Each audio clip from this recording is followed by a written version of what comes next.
দিল্লি না ঢাকা? যারা জামাতের নেতাকর্মী আছেন একটু উত্তর দিবেন। আমার ধারণা অধিকাংশ মানুষই লিখবেন ঢাকা ঢাকা। কিন্তু দিল্লিকে ছাড়া কি ঢাকা হয়?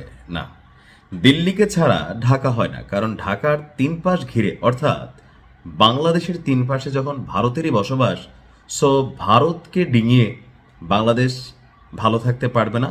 আবার বাংলাদেশকে চোখ রাঙিয়ে ভারতও ভালো থাকতে পারবে না। আপনি নিশ্চয়ই একটু অবাক হচ্ছেন হঠাৎ করে কেন জামাতের আমির ডাক্তার শফিক সাহেব তিনি এই ঘোষণা দিলেন যে ক্ষমতায় গেলে ভারতের সঙ্গে সুসম্পর্ক গড়ে তোলা হবে। আলোচনাটা মাঝখানে একটু রসালো হয়েছিল যখন আমরা শুনলাম যে জামাত আমির যখন তিনি অসুস্থ ছিলেন তখন ভারতের দুই কূটনীতিক তার সাথে দেখা করেছেন, এমনকি বিষয়টা গোপনীয় রাখার জন্য এখানে একটা কথাবার্তা হয়েছিল। সো স্পষ্ট জিনিস কেন গোপনীয় হবে এ নিয়ে অনেক আলোচনা সমালোচনা মাঝখানে ছিল। এখন বিএনপিও ভারতের সাথে সুসম্পর্ক চায়, আওয়ামী লীগও সুসম্পর্ক রেখেছে, তবে অতিরিক্ত ছিল যে বন্ধুত্বের জায়গাটা কেমন হবে, যে আমি তার সাথে বন্ধুত্ব করা উচিত যার কাছ থেকে আমার সম্মানের জায়গাটা অথবা আমার যেটা প্রাপ্য হইতে পারে 100-তে কোনোটা 95 বা ধরেন 98, কিন্তু 100-তে আমি 20 নিব আর আমি 100 দিব, এইটার কারণে কিন্তু মানুষের পছন্দ না, মানে ভারতের সাথে বাংলাদেশের যে সম্পর্ক ছিল। তো এর মাঝখানে আমরা বরাবরই জামাতের যে অবস্থান দেখছিলাম বা জামাতের যারা নেতাকর্মীরা আছে কথায় কথায় বা তাদের যে জোট আছেন দিল্লি না ঢাকা, তো সবাই বলে যে ঢাকা ঢাকা।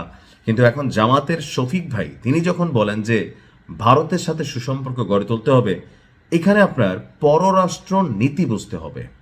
এখন আমরা যারা আমজনতা আছি ছোট্ট উদাহরণ দিলে বুঝবেন, যেমন ফুটবলার লিওনেল মেসি অথবা রোনালদো অথবা আপনার পছন্দের যে কোনো খেলোয়াড়, তারা যখন বিদেশের মাটিতে বসে কোনো একটা ম্যাচ খেলে আমরা চা দোকানে বসা আরে ধুর বেটা, হ্যাঁ 5টা দেওয়ার কথা ছিল ডাইনে দিয়ে দিছি বামে, আমাদের মধ্যে মনে হয় যে আমরা মেসির গুরু এখানে চা দোকানে বৈশা বৈশা চা খাচ্ছে আর খেলা শিখাচ্ছে। ধুর বেটা খেলাটা কিটা খেললো, খেলতেই পারে না, আছে না আছে।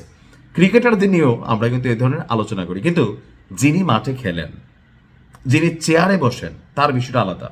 আপনাদেরকে একটু সহজ করে দিচ্ছি। আমাদের এখন এই মুহূর্তে যে ধর্ম উপদেষ্টা আছে খালেদ ভাই, হেফাজত ইসলামের সম্ভবত, তিনি কয়েক মাস আগে মদের লাইসেন্স দেওয়া নিয়ে তিনি একটা কথা বলছিলেন যে আপনি যদি 20-12 হজ করে আসেন, আপনি যত বড় ধর্মমন্ত্রী হন, স্বরাষ্ট্রমন্ত্রী হন, যত 5 ওয়াক্ত নামাজি পারহেজগার, কিন্তু আপনি যখন এই চেয়ারে বসবেন আপনাকে মদের লাইসেন্স দিতে হবে। এই মদ বেচা বা বাংলাদেশে মদ যে আসতেছে এগুলোর থেকে যে টাকা বের হয় ওই টাকাই আপনার আবার মসজিদের জন্য ফান্ড হিসেবে যায়, কারণ এটা থেকে ট্যাক্স আসে, রাজস্ব আসে। তা আমার এই কথাগুলো বলার মেইন কারণ যেটা হচ্ছে, আমরা যারা আমজনতা আছি, সাপোর্টার আছি বা দলগুলোকে সাপোর্ট করি, হ্যাঁ, তো আমরা যতটা সোজা মনে করি বা আমরা মনে করি যে ভারত বাদ দিয়ে বাংলাদেশ আমরা এই করে ফেলবো, অথবা যে কোনো একটা দেশের সাথে, বিশেষ করে যখন আপনার প্রতিবেশী, আপনি চাইলেই বদলাই দিতে পারবেন না, তাই না? এটা তো কোনো ফ্ল্যাট না যে অন্য একটা জায়গায় গিয়ে ফ্ল্যাট কিনে ফেললাম। কিন্তু প্রতিবেশী রাষ্ট্রকে আপনাকে হজম করতে হবে, তাদের সাথে সুসম্পর্ক গড়ে তুলতে হবে। তবে ওই যে ভিডিওর প্রথমে বললাম, সম্পর্কের মানে এমন না আমি খালি দেবো ভাই আর তুমি খালি নিবা, বর্ডারে মানুষ মারবে আর আমরা বলবো যে আমাদের তারা গরু সুর। এই বিষয়গুলো নিয়ে আমাদের অলওয়েজ আপত্তি। যারা আমার ভিডিও দেখেন, আমি সবসময় এই নীতিটারই বিরোধিতা করি যে প্রতিবেশী আমরা ভালো সম্পর্ক তৈরি করবো, আমরা সব ঠিক আছে, কিন্তু সীমান্তে যদি কোনো হত্যাকাণ্ড হয় সেটার বিরুদ্ধে বাংলাদেশকে কথা বলতে হবে।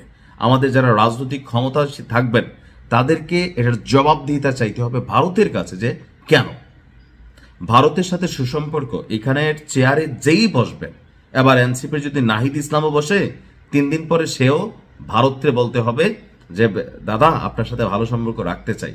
কারণ আমরা বুঝতে হবে যে সবকিছু মিলে ভারত বাংলাদেশ একটা রেজিমের মধ্যে এমন সিস্টেমে কানেক্টেড যে ভারত যদি বাংলাদেশকে গণার বাহিরে নেয় তাহলে ভারত অশান্ত হবে, আবার বাংলাদেশ যদি ভারতকে গণার বাহিরে নেয় তাহলে বাংলাদেশ টিকবে না। সো এখানে এভরি পলিটিশিয়ান তারা আসলে ভারতের সাথে সুসম্পর্ক গড়ে তুলতে হবে। আর জামাত ইসলামের কাছ থেকে, যেহেতু ভারতের একটা জামাত ফোবিয়া আছে, জামাত নিয়ে ভীতি আছে, ভারত এখনো মনে করে যে জনাব তারেক রহমান তিনি যদি দেশ নেতা হন তাহলে ভারতের সাথে সম্পর্কের জায়গাটা আরো পজিটিভ হবে। এটা কিন্তু ভারতের প্রধানমন্ত্রী নরেন্দ্র মোদী বেগম খালেদা জিয়া মারা যাওয়ার পর চিঠিতে লিখছিলেন। তো সেই জায়গায় ভারতের একটা মৌন, গৌণ না হোক মৌন, মানে অল্প পরিমাণ ভালো লাগা কিন্তু থাকতে হবে যে এখানে ক্ষমতায় কে বসতেছে, কজ ইন্টারন্যাশনাল এখানে খেলা চলে। তো সেই জায়গা থেকে জামাত যেটা ভারতকে মেকশিওর করতে চাচ্ছে যে জামাত নিয়ে, যে জামাত ক্ষমতায় আসলে রিস্ক বা প্লাস মাইনাস যে চিন্তা ভাবনা, এগুলা ভুল। জামাত ক্ষমতায় আসলেও কোনো রকম নেগেটিভ কিছু হবে না। ভালো থাকুন, আসসালামু আলাইকুম।